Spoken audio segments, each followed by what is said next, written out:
आपका हमारी आध्यात्मिक यात्रा में हार्दिक स्वागत है। आप सुन रहे हैं शिव महापुराण, जो सनातन धर्म के ही अनमोल ग्रंथों में से एक है।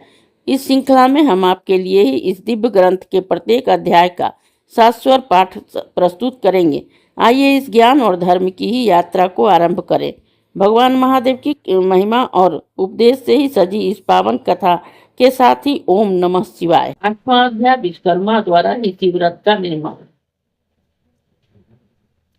व्यास जी बोले कि हे सर्वज्ञ सनत कुमार जी, आपने तो यह शंकर जी की बड़ी अद्भुत कथा कही है। कहिए कि विश्वकर्मा ने शिव जी के लिए ही उस दिव्य रथ का ही कैसे कैसे निर्माण किया। शिव जी कहते हैं कि जब मुनीश्वर व्यास जी ने ऐसा कहा, तब उसके वचनों को सुनकर शिव जी ने चरण कमलों का ही स्मरण कर सनत कुमार से जिसे कहने लगे कि हे व्यास जी, मैं अपनी पूर्ति के अनुसार ही शिव जी के चरण कमलों का ध्यान कर कहता हूँ कि सुनो। विश्वकर्मा ने रुद्र रूप के लिए बड़ा ही दिव्य रथ तैयार किया। उसके समान ही किसी लोक में कोई रथ न था।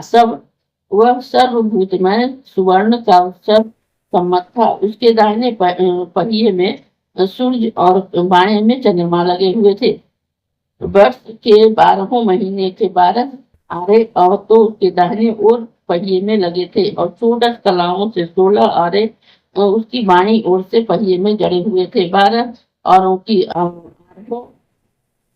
आरों से 12 आदित्य और चंद्रमा और 12 कलाएं उनके बाईं ओर लगी हुई थी। इस प्रकार से रथ उदय अस्त के संपन्न पूर्ण जो कि विद्या का भंडार था, और सभी लोकांतर उसमें निर्मित थे। ब्रह्मांड की जो कुछ भी वस्तुएं थी, वे सभी उस रथ में ही विद्यमान थे। ब्रह्मा और विष्णु की आज्ञा से ही विश्वकर्मा ने उसे बड़ा ही अद्भुत बनाया था। इस अध्याय के श्रवण हेतु आपका हृदय से धन्यवाद। हम आशा करते हैं कि शिव महापुराण की यह दिव्य कथा आपको आध्यात्मिक शांति और गहन ज्ञान प्रदान कर रही होगी।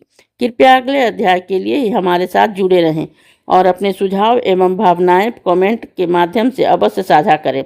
धर्म, भक्ति और ज्ञान की इस पावन यात्रा में आपका साथ हमारे लिए अत्यंत मूल्यवान है। ओम नमः शिवाय। यदि यह प्रस्तुति आपको पसंद आई हो, लाइक करें, कमेंट करें, सब्सक्राइब जरूर करें, बेल आइकॉन दबाना ना भूलें, ताकि अगला अध्याय आपसे छूटे नहीं।